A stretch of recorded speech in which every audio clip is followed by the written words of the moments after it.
PBA update po, ayun, game 1 po ay nanalo po ang TNT. TNT versus sa SMB sa finals. So, daming controversial, no? Controversial po ay mga yung dunk ni Mo, offensive interference yung tawag po doon. Viral po yan ngayon. Controversial po yan ngayon mga katropa. So, pinaliwanag na po yan ni Eric Castro ng PBA Deputy Commissioner Eric Castro. Pinaliwanag na po yan. May rules pala yan sa PBA mga katropa na bawal pala yan. Not counted pala yung mga ganyang pangyayari. So, ang iba sabi sa NBA pwede daw. So, pwede sa NBA, pwede po sa NBA kasi rules nila yun eh. Tayo, iba naman tayo, PBA naman po tayo. Kaya, magkaiba po ang rules ng NBA at saka PBA. So, tanggapin na lang natin, tanggapin na lang mga SMB fans na talo talaga kayo. Talo is talo. Huwag na kayo magprotesta. Alam ko na hindi lang SMB fans ang nagreklamo dyan, kundi ang Ginebra fans. Kasi gustong-gusto nga nila pabagsakin ng TNT. TNT Tropang 5G team. So, yan panonoorin natin yan mamaya. May panonoorin tayong video ni yung dunk ni Mo Tauto kung bakit violation. Offensive interference. Ayan, ayon po yan kay kay Eric Castro ng PBA Deputy Commissioner. Ayan, in-interview ko po kasi yan ng PBA at ni Ruben Teriado. Ayan. So, yan, pag-usapan po natin yan pagkatapos ito mga katropa Marami tayong pag-usapan yan about sa game 1. Grabe, napaka-controversial nito. So, yun.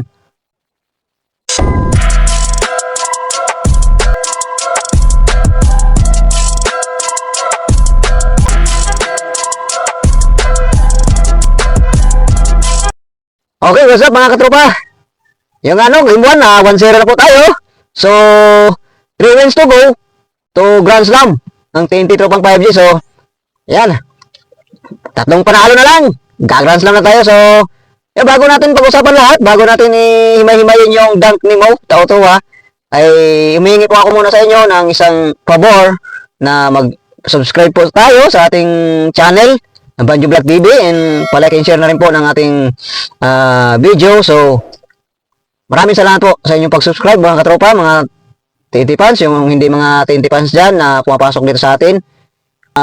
Tawag ito, yung mga haters man kayo ng TNT. So, mag-subscribe na rin po kayo at maraming salamat po. So, yun nga po, pag-usapan po natin yung game 1. Grabe yung grabe yung laban ka. So, tambak po, tinambakan po ng TNT yung San Miguel. So, si Gerard Pugoy po ay naglaro rin po at nagulat din po ako kagabi na naglaro din si Kelly Williams. So, grabe talaga ang TNT, mautak talaga. So, talagang pinagpahinga lang talaga siguro yung dalawa na yan, si Pugoy at saka si Pugoy at saka si Kelly Williams. So, pero, nung in-interview po si Pugoy, ay sabi po niya talaga, ay hindi pa po talaga daw siya 100%. Gusto lang daw po talaga niya maglaro. Sabi niya, kahit 3 minutes lang or 2 minutes, para makatulong lang daw siya. So, grabe yung puso ni Pugoy. Gusto niya talagang manalo ang TNT.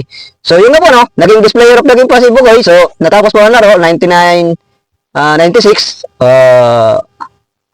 Panalo po ang TNT. So, 1-0 na po ang series. Game 7 po yan. So, ito na po yung video. Mga katropa. Yan Grabe. Napaka-controversial nitong video na to. Yung dunk ni Mo Tauto na dinang po yan yung tingnan nyo, panoorin nyo itong video. Ilagay natin yan sa screen. Ayan. Di ba? Ayan yung dunk ni Mo to. Di ba? Dinakdak niya yung bola. Tapos, wala pwede yan. hindi na shoot. Hindi pa shoot ang ilalim ba? Tapos nakabitin lang siya sa ring. Hindi nakakabit siya sa ring pero tumalbog yung bola sa taas. Tapos pagbitaw niya sa ring, pumitik yung ring saka yung net. So pagbagsak ulit ng bola, pumasok dun. So ayan, may pa yan, may rules board daw pala yan sa PBA. Nagulat din ako, may rules pala ng ganyan na hindi pala pwede yan. Violation pala yan. So pinaliwanag na po yan ni Eric Castro ng PBA Deputy Commissioner. So wala lang dapat silang protesta.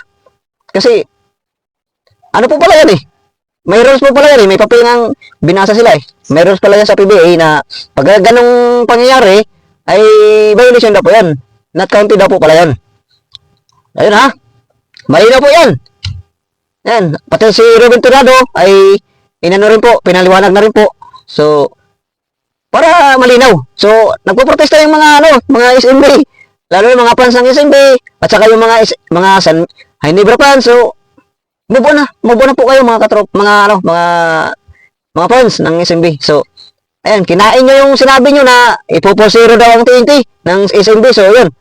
Baka kayo pa mapo-4-0 niyan kasi ang TNT po ay tinambakan po ang San Miguel ng 24 points.